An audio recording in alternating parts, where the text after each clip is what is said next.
Incentive ശരിയായി ലഭിച്ചാൽ തങ്ങളുടെ ജീവിതം കുറച്ചുകൂടി മെച്ചപ്പെടുമെന്നാണ് പറവൂർ ടൗൺ കൈത്തറി യൂണിറ്റിലെ നെയ്ത്തുകാർ പറയുന്നത്. ചേന്നമംഗലം കൈത്തറി എന്ന പരമ്പരാഗത വ്യവസായത്തിന്റെ ഭാവി മെച്ചപ്പെടുത്താനുള്ള നടപടികൾ സ്വീകരിക്കുന്നവർ ഭരിക്കട്ടെ എന്നും ഇവർ നിലപാട് വ്യക്തമാക്കുന്നു. അനുജ രാജേഷും കൃഷ്ണ ചെറിയാനും തയ്യാറാക്കിയ റിപ്പോർട്ടിലേക്ക്. നമസ്കാരം. നമ്മൾ ഈ പറവൂരിന്റെ ഒരു സിഗ്നേച്ചർ അല്ലെങ്കിൽ കയ്യൊപ്പ് എന്ന് പറയുന്നതാണ് ചേന്നമംഗലം കൈത്തറി എന്ന് പറയുന്നത്. ഇപ്പോൾ ഈ ചേന്നമംഗലം കൈത്തറി എന്ന് പറയുമ്പോൾ അത് നമുക്കറിയാം, അവരുടെ ഡബിൾ മുണ്ട് ഭൗമ സൂചിക പട്ടികയിൽ ഇടം നേടിയിട്ടുണ്ട്. കൂടാതെ അവരുടെ എല്ലാ ഉൽപ്പന്നങ്ങളും കേന്ദ്ര സംസ്ഥാന സർക്കാരിൻ്റെയൊക്കെ വലിയ അംഗീകാരങ്ങൾ നേടിയിട്ടുള്ളതാണ്. ചേച്ചി പേരെന്താണ്? ജ്യോതി. എത്ര കാലമായിട്ട് ഇവിടെ ജോലി ചെയ്യുന്നു? ഇവിടെ ഇപ്പോൾ 10 കൊല്ലം കഴിഞ്ഞ് ഞാൻ വീട്ടിൽ ചെയ്തിരുന്നതാണ്. നിങ്ങൾക്കിപ്പോൾ എന്താണ് പറയാനുള്ളത്? തെരഞ്ഞെടുപ്പ് വരികയാണ്, അപ്പോൾ എന്തെങ്കിലും ആവശ്യങ്ങൾ ഉന്നയിക്കാനുണ്ടോ? LDFന്റെ സർക്കാരാണ് കൈത്തറിക്ക് മെച്ചപ്പെട്ട് എന്തെങ്കിലും ചെയ്തിട്ടുള്ളത്. നമ്മുടെ ഈ സഹകരണ സംഘത്തിന്റെ സെക്രട്ടറി നമ്മളോടൊപ്പം ഉണ്ട്.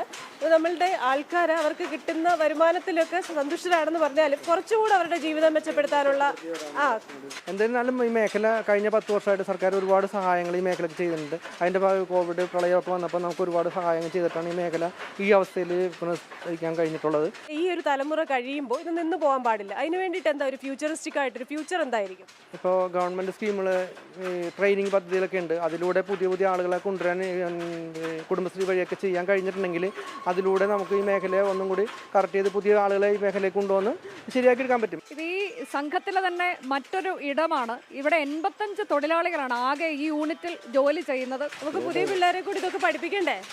ആളുകളെ ഞങ്ങൾ പഠിപ്പിക്കും. അപ്പൊ തെരഞ്ഞെടുപ്പ് വരികയാണല്ലോ. തെരഞ്ഞെടുപ്പാ അത് അതിന്റെ തരക്കിലേ പോകും. തെരഞ്ഞെടുപ്പിന് അത് എന്നാലും വോട്ട് ചെയ്യാനൊക്കെ പോകും. പിന്നെ അതൊക്കെ പോകണമല്ലോ നമ്മള്. എത്ര വർഷമായിട്ട് ഇവിടെ? ഇവിടെ ഇപ്പോൾ 11 വർഷമാണ് ഇവിടെ തുടങ്ങിയിട്ട്. ഞാൻ 49 വർഷത്തോളമായി ഞാൻ നെയ്ത്ത് തുടങ്ങിയിട്ട്. ഇപ്പോൾ ഇവിടെ കുറെ നാളായിട്ട് ജോലി ചെയ്യുന്നുണ്ടല്ലോ. നമ്മൾക്ക് കുടുംബമൊക്കെ കഴിച്ചുകൊണ്ട് പോകാനുള്ള ഞങ്ങൾക്ക് ഇതുകൊണ്ട് കുടുംബമൊക്കെ കഴിയാൻ ബുദ്ധിമുട്ടാണ്. നിസ്സാര പൈസകളല്ലേ കിട്ടുള്ളൂ. അപ്പൊ എന്താ ആവശ്യം? പിന്നെ ഞങ്ങൾക്ക് ഇൻസെന്റീവ് എന്ന് പറഞ്ഞ ഒരു സംഭവമുണ്ട്.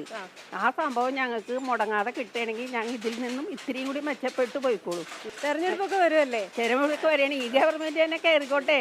ഞങ്ങളുടെ കാര്യം കൂടി ഒന്ന് പരിഗണിച്ചാൽ മാത്രം മതി. ഒരു മാറ്റം വേണോ? MLA മാറണമെന്ന് തോന്നുന്നുണ്ടോ, അതോ MLA തുടരണമെന്നാണോ? വേണമെന്നാണ് ഞങ്ങൾക്ക് ആവശ്യം. MLA എല്ലാവരും നല്ല രീതിയിൽ വരുന്നവർ, നല്ല രീതിയിൽ കാഴ്ചവെക്കണവർ ഭരിക്കണം.